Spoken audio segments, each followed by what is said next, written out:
तो दोस्तों कैश के ट्रांजैक्शंस के नए रूल के बारे में आज वीडियो में डिस्कस करने वाले हैं। काफी सारे लोगों के कमेंट आए कि सर बजट 24 के बाद क्या कैश के ट्रांजैक्शंस के रूलों में कोई चेंज हुआ है। तो उसके ऊपर दोस्तों आज की वीडियो में डिटेल में समझेंगे कि हमें अपने सेविंग अकाउंट में या अपने करंट अकाउंट में कितना कैश डिपॉजिट करना चाहिए या कितना विड्रॉल करना चाहिए। गाइस वीडियो बहुत ज्यादा इंपॉर्टेंट होने वाली है, इसलिए आपसे कहता हूं कि वीडियो को पूरा देखें और स्किप ना करें।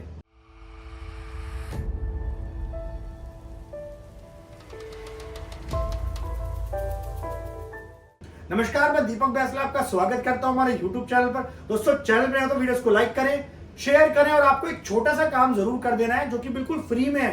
क्या करना है आपको? चैनल को सब्सक्राइब जरूर कर लेना है। नीचे लाल बटन आपको दिखेगा दोस्तों, उसको दबाएं ताकि कोई नई वीडियो आए ना तो वो आपसे मिस ना हो। और बाकी सोशल मीडिया प्लेटफॉर्म पे आप हमें फॉलो कर सकते हैं। स्पेशली आप हमें टेलीग्राम पे जरूर ज्वाइन कर लें, लिंक आपको सबका डिस्क्रिप्शन में मिल जाएगा। ओके दोस्तों, बात करते हैं इन कैश की ट्रांजैक्शंस के रूल के बारे में। देखिए, ना तो कोई ऐसा लॉ है अभी तक जो आपको रोकता है कि आप एक लिमिट से ज्यादा कैश डिपॉजिट नहीं कर सकते या विड्रॉल नहीं कर सकते। ना ही इनकम टैक्स लॉ, ना ही कोई आरबीआई का लॉ, ना कोई बैंकिंग लॉ। इसका मतलब आप अपने सेविंग अकाउंट में, अपने करंट अकाउंट में जितना मर्जी चाहे कैश डिपॉजिट कर सकते हैं और जितना मर्जी चाहे दोस्तों कैश विड्रॉल कर सकते हैं। बिल्कुल आपने सही सुना है। लेकिन इनकम टैक्स लॉ क्या कहता है इस बारे में कि आप अगर एक लिमिट से ज्यादा कैश डिपॉजिट करेंगे, एक लिमिट से कैश ज्यादा विड्रॉल करेंगे, चाहे सेविंग अकाउंट में या फिर करंट अकाउंट में, तो उस केस के अंदर इनकम टैक्स डिपार्टमेंट आपको लीगली नोटिस भेज सकता है। अब आपके मन में क्वेश्चन होगा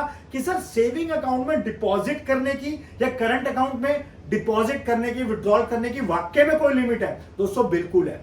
बेसिकली इनकम टैक्स लॉ के हिसाब से अगर आप अपने एक सेविंग अकाउंट में या फिर मल्टीपल सेविंग अकाउंट में पूरे फाइनेंशियल ईयर में 10 लाख के बराबर उससे ज्यादा का कैश जमा करते हो, ये तो मैंने डिपॉजिट की बात बता दी, और अगर आप 10 लाख के बराबर उससे ज्यादा का कैश निकालते हो एक फाइनेंशियल ईयर में अपने सेविंग अकाउंट से, दोस्तों चाहे आपने चेक के थ्रू निकाला हो, आपने एटीएम मशीन पे जाके निकाला हो, आपने दोस्तों कैश विड्रॉल अपने अकाउंट से करा है, तो दोस्तों उसकी लिमिट डिपॉजिट की भी और विड्रॉल की भी कितनी है?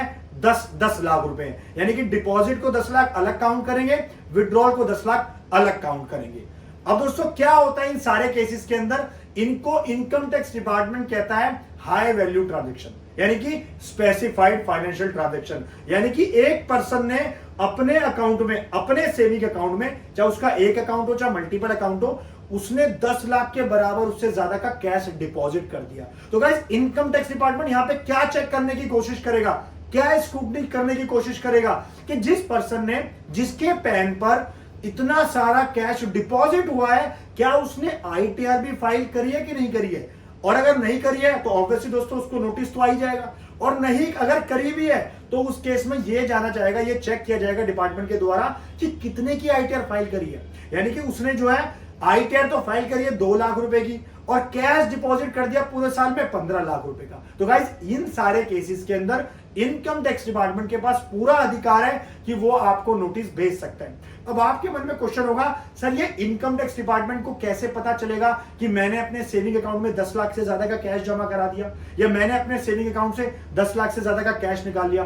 दोस्तों यहां पर रिस्पॉन्सिबिलिटी दी गई है सारे बैंक्स को। इसका मतलब जहां पर भी आपका बैंक अकाउंट है, ऑब्वियसली दोस्तों आज के टाइम पे आपका पैन भी लिंक है, आपका आधार भी लिंक है और आपका मोबाइल नंबर भी लिंक है, और वही सारा आपका इनकम टैक्स से भी लिंक है। तो बैंक यहां पे क्या करता है, साल के एंड में जब आपका फाइनेंशियल खत्म हो जाता है उसके बाद ना बैंक की रिस्पॉन्सिबिलिटी बनती है कि बैंक उन सारे खातों की जानकारी देता है इनकम टैक्स डिपार्टमेंट को जहां पर ये सारी ट्रांजैक्शन हो रखी है। यानी कि जहां पर सेविंग अकाउंट में 10 लाख से ज्यादा का कैश जमा हो रखा है, जहां पर सेविंग अकाउंट से 10 लाख से ज्यादा का कैश निकाला गया है, तो वहां पर बैंक जो है उस पर्सन का पैन नंबर उठाकर, उसका बैंक अकाउंट नंबर उठाकर सीधा किसको रिपोर्ट कर देता है? इनकम टैक्स को। अब इनकम टैक्स के बाद इंफॉर्मेशन आ गई, अब इनकम टैक्स वहां पर अपनी कार्रवाई चालू कर देगा। वो चेक करेगा कि कैश जमा कराया, आईटीआर नहीं फाइल करी तो दिक्कत, कैश जमा कराया, आईटीआर फाइल कम की करी, कैश उसके अंदर नहीं दिखाया तो और ज्यादा दिक्कत। तो गाइस यहां पे रिकंसिलिएशन के बाद इनकम टैक्स डिपार्टमेंट आपको पूरी तरह से लीगली नोटिस भेज सकता है और आपसे पूछ सकता है कि आपके पास इतना सारा कैश कहां से आया। गाइस ये तो मैंने बता दी सेविंग अकाउंट के बारे में। अब बात करते हैं करंट अकाउंट के बारे में। देखिए करंट अकाउंट के लिए लिमिट यहां पर दोस्तों जो दी गई है वो है 50 लाख के बराबर, उससे ज्यादा।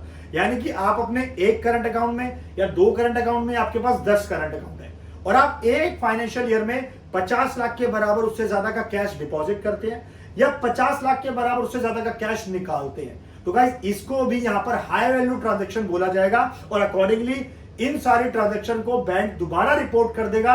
यानी कि बैंक अब यहां पर करंट अकाउंट की डिटेल रिपोर्ट करेगा जहां पर कैश डिपॉजिट हुआ है 50 लाख से ज्यादा का और कैश निकाला गया है 50 लाख से ज्यादा, किसको, इनकम टैक्स को। और अगेन इनकम टैक्स डिपार्टमेंट फिर वहां पे रिकंसाइल करके आपको लीगली नोटिस भेज सकता है। तो गाइस बजट के बाद ये कुछ अपडेट थी कैश ट्रांजैक्शन को लेकर जो मैंने सोचा जल्दी से आपको बता दूं। तो दोस्तों ऐसा नहीं है कि आप कैश डिपॉजिट नहीं कर सकते, आप अपने सेविंग अकाउंट में भाई 1 करोड़ कराओ, 2 करोड़ कराओ, करंट अकाउंट में 500 करोड़ कराओ, लेकिन आपके पास जस्टिफिकेशन होनी चाहिए। अब आपके मन में क्वेश्चन होगा सर अगर हम कैश जमा करा दें तो फॉलो क्या करना है, अब बचना कैसे इस चीज से ताकि दिक्कत ना आए।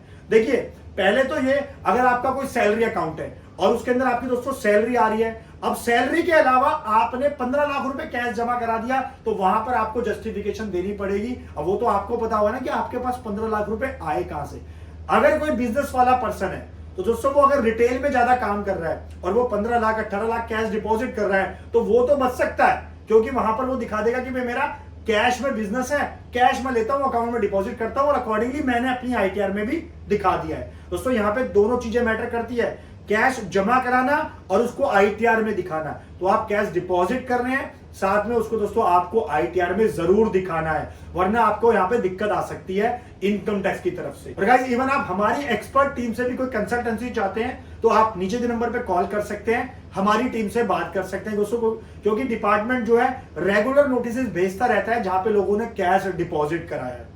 सो दैट मीन्स अगर आपके पास कहीं से कैश आया और आपने वो जमा करा दिया तो दोस्तों उसकी जस्टिफिकेशन आपके पास हैंडी होनी चाहिए, ताकि कल आप अगर इनकम टैक्स में जाके अपने आप को प्रेजेंट करते हो ना तो वहां पर आपको दिक्कत नहीं आनी चाहिए, वहां पर आप उसको अगेंस्ट में प्रूफ भी दे सको। आशा करता हूं गाइस कि वीडियो ने आपको कुछ ना कुछ सॉल्यूशन जरूर दिया होगा। इसे दोस्तों वीडियो को लाइक करें, शेयर करें और हमेशा की तरह मुझे मोटिवेट करने के लिए चैनल को सब्सक्राइब जरूर कर लें। तो मिलते हैं नेक्स्ट वीडियो में, थैंक यू।